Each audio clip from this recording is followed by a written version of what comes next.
true ghost encounters and scary stories on YouTube. Be sure to like and subscribe.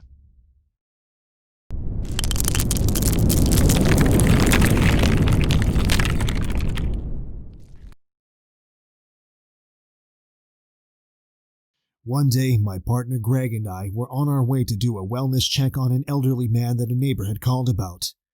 They had been concerned if he was okay, since he had failed to pick up his mail or newspaper the past 4 days. Most of the time when we get these types of calls, it usually means someone is out of town and either forgot to stop the mail or just didn't have someone pick it up for them. This wasn't always the case though. Sometimes someone was hurt badly, or worst case scenario, they'd passed away. Pulling up to the front of the house, I could see why someone would be worried about whoever lived there. The mailbox was bordering on overflowing, and the newest paper had been left in the heap upon the step. The first sign that something was wrong was the porch light was on. Given it was the middle of the day, there was no need for it. Still, I didn't want to jump to any conclusions, since I had seen people leave them on while they left town to make it look like someone was home. Knowing this, though, I couldn't help but notice the first bit of apprehension creep into the pit of my stomach. Walking up to the front door, my partner, a uniformed police officer, knocked on the storm door, and we stood there for a second listening for any footsteps that could indicate someone coming to meet us at the door. 30 seconds passed without any sign that anyone was there. I reached out and pressed the doorbell, but no sound came from inside the home. I was starting to get a bad feeling about this check. If the person had passed away, it wouldn't have been the first time I'd come into contact with someone who was deceased, but it was something that had never gotten easier for me. Giving one last attempt at getting someone to hear us, my partner opened the screen door and knocked loudly. If someone was asleep in there, the loud banging that only a police officer can produce would surely awaken even the deepest sleeper. We stood there for nearly a minute longer before we walked away from the door. "You want to walk around the house and look in the windows to see if you can find anything?" I asked him. "Can't hurt." Typical chatty Greg. He went around back while I started looking through the windows in the front of the house. If it wasn't for the black and white that Greg drives to these things, we probably would have looked like a couple of guys looking to rob the place, but having the cruiser out front usually keeps people from calling in suspicious activity to dispatch. I only made it past 2 windows and was looking into the living room before I saw something. A foot and the bottom part of the leg was sticking out from behind the couch. Guess we found our homeowner. I just hoped we were in time. "Greg, I got something here." I see him walk around the corner. His face is unreadable, an expression also probably taught to people in his profession the same time they teach them how to knock. He walks up to the window I'm standing in front of and looks in. Damn, doesn't look good. We walk back to the front door and try the handle. It's locked. I search under the pot near the door and am lucky enough to find a key hidden underneath. Unlocking the door, I'm hit by the unmistakable smell of decomposition. It stings my nose and forces me to retreat a few steps to stop the rolling in my stomach. I reach into my pocket and pull out a container of vapor rub. After the first time I went through this, Greg had told me about this trick for getting past the smell. We walk into the living room, and I get the first look at the homeowner. His eyes are closed, and he's bloated from the gases inside his body expanding inside of him. The guy hadn't been small anyways, but it gave the effect of a balloon being overfilled with air. We both exchange glances. We know one of us has to check for a pulse that both of us know won't exist. I got the last one. He was right, but it didn't make it any better. I take a knee next to the body and carefully press 2 fingers to the side of his neck. Up close I can see the bruise that has formed near the floor where the blood has pooled under the skin, no longer being pumped, sending life-giving oxygen to the body. I carefully reach out and press my finger to the neck. It's spongy and cold. I probe a little, trying to find the jugular without pressing hard enough to risk puncturing the already straining skin. Satisfied that the heart had stopped, Greg presses the button on the radio mic on his shoulder and calls for an ambulance to come pick up the body. He gives them the details and we start to walk towards the door. Behind us we hear the squeak of hinges and the sound of a door opening somewhere in the house. With the unmistakable sound of approaching footsteps coming towards us, Greg pulls his sidearm ready to face who is coming. I can't believe someone could have been living there with this old man and not called when he died. I've seen a lot of things in this job, but the idea of someone doing that to another person sickens me. I move myself behind Greg as we wait for whoever is here with us to come into view. The footsteps are in the kitchen now. It's like someone is just going about their normal routine while this guy lies dead in the next room. Greg advances silently forward, gun extended out in front of him. Greg pulls his gun back to his chest and prepares to burst through the opening. I can see his mouth move as he counts to himself. Without warning, the door in front of him slams shut in his face. He jumps back and points his gun at the slab of wood and glass. He manages a quick look back at me. His eyes looked scared. The way they met mine seemed to ask if I just saw that. The radio on Greg's shoulder beeps and it causes me to jump. A nervous laugh escapes my lips before I can stop it, and I try unsuccessfully to swallow the lump in my throat. "Hey Greg, let's get out of here." With a nod and a grunt of agreement, he backs out of the room, eyes never leaving the door. He doesn't turn around until we are back in the living room. I would have tripped over the body of the homeowner if Greg hadn't pulled my back at the last second. After the past few minutes, I'd completely forgotten he was even there. I walk through the door urgently, needing to get some air. I double over as soon as I'm on the lawn. The oppressive atmosphere in the house has left me unsteady on my feet. I'm hyperventilating as I try and suck in air as quickly as I can. I get the feeling I'm going to throw up, and I have to spit into the grass. It takes me a couple of minutes, but I finally feel as I can stand up straight without the nausea returning.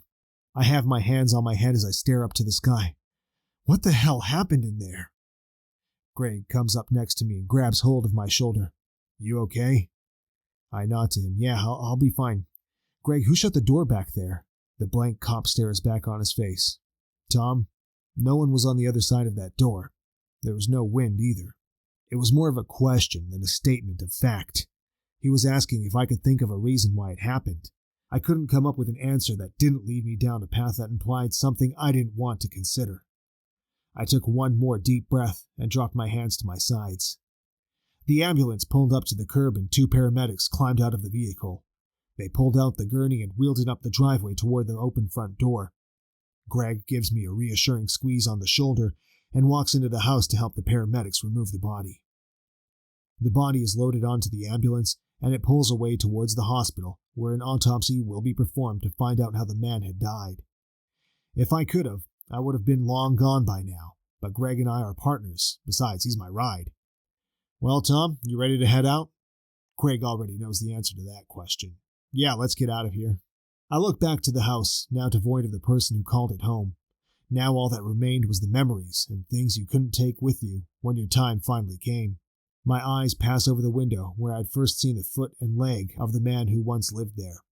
From where I was standing, it looked like two glowing eyes stared back at the two of us. I reached over and smacked Greg's arm. "Hey, do you see that?" He looks at me, then back at the house. "What?" I pointed to where I'm looking. "There, in the window. It looks like two eyes." His body seems to jerk a little, and I know he sees it too. We both stand there for a moment and stare, not sure what else to do. This time I snap out of it first. "I think we should leave." Without a word, he turns toward his car.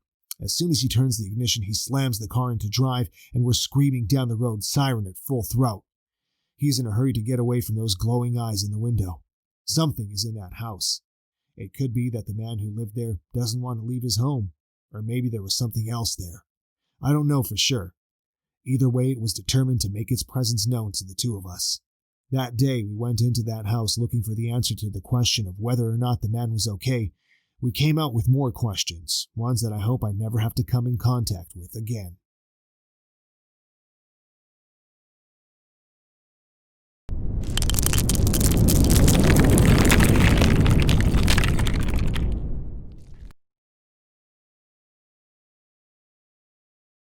The moon sat majestically in the night sky, surrounded by thousands of stars that reflected beautiful on the cold winter night.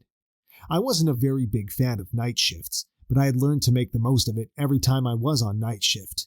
I was flipping through the pages of a local magazine when a 911 call came in.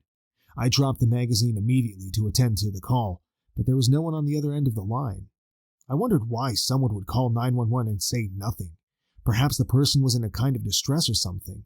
Without intending to assume, I decided to go check things out for myself.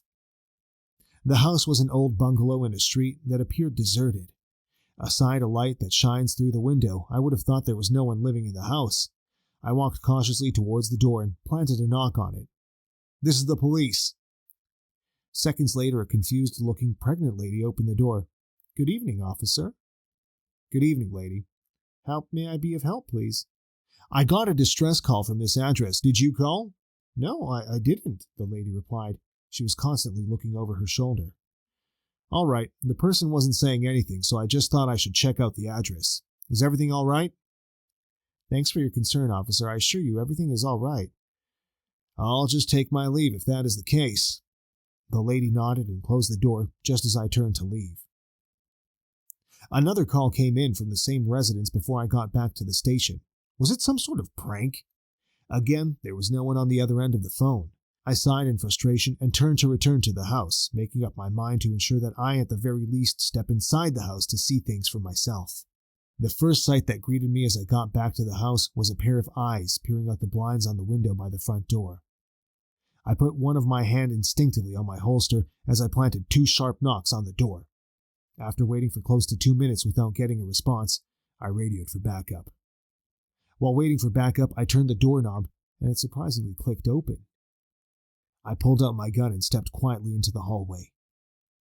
From the hallway, I could hear the thumping of feet on the stone floor and the distinct sound of scuffling, gasping, and smothered screaming.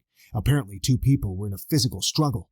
Everywhere suddenly went silent all of a sudden, but the silence only lasted less than a minute before it was replaced by a sound rushing hurriedly through the air.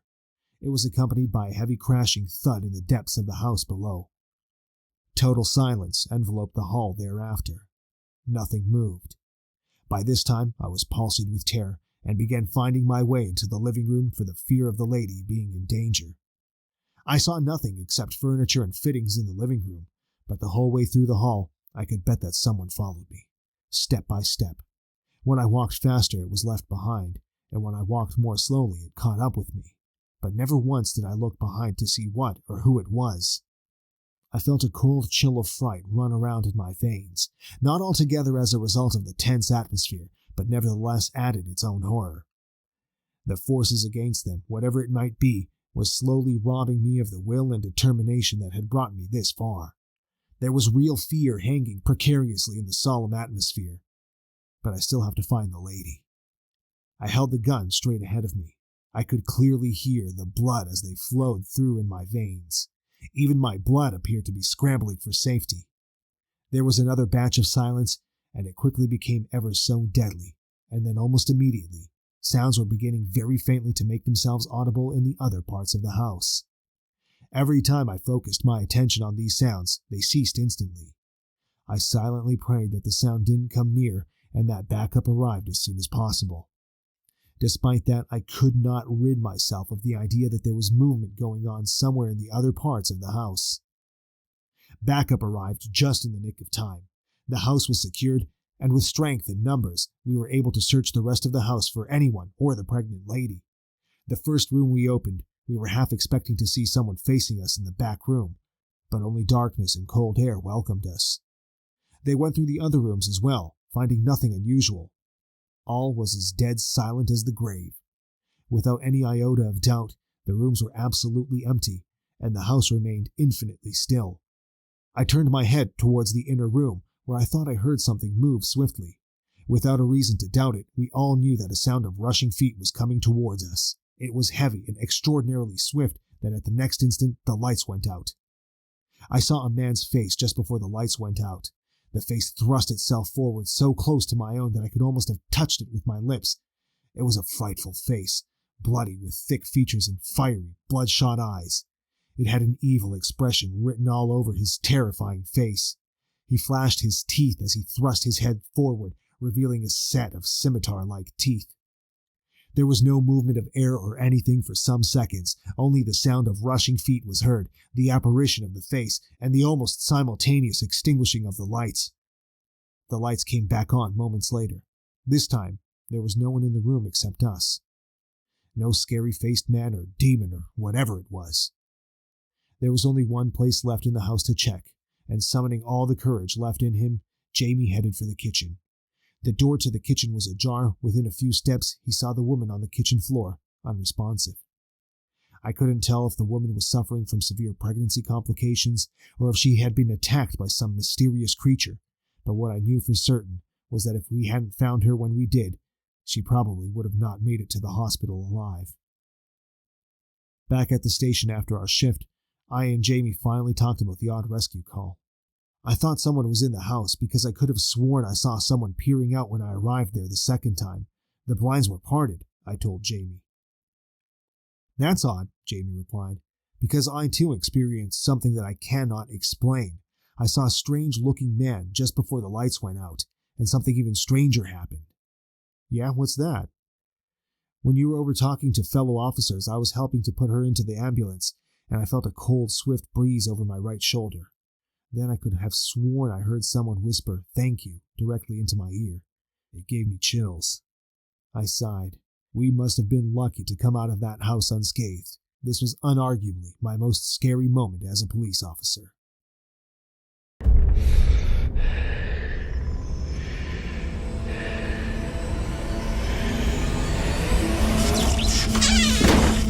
For more 911 True Ghost Encounters and scary stories on YouTube, be sure to like and subscribe.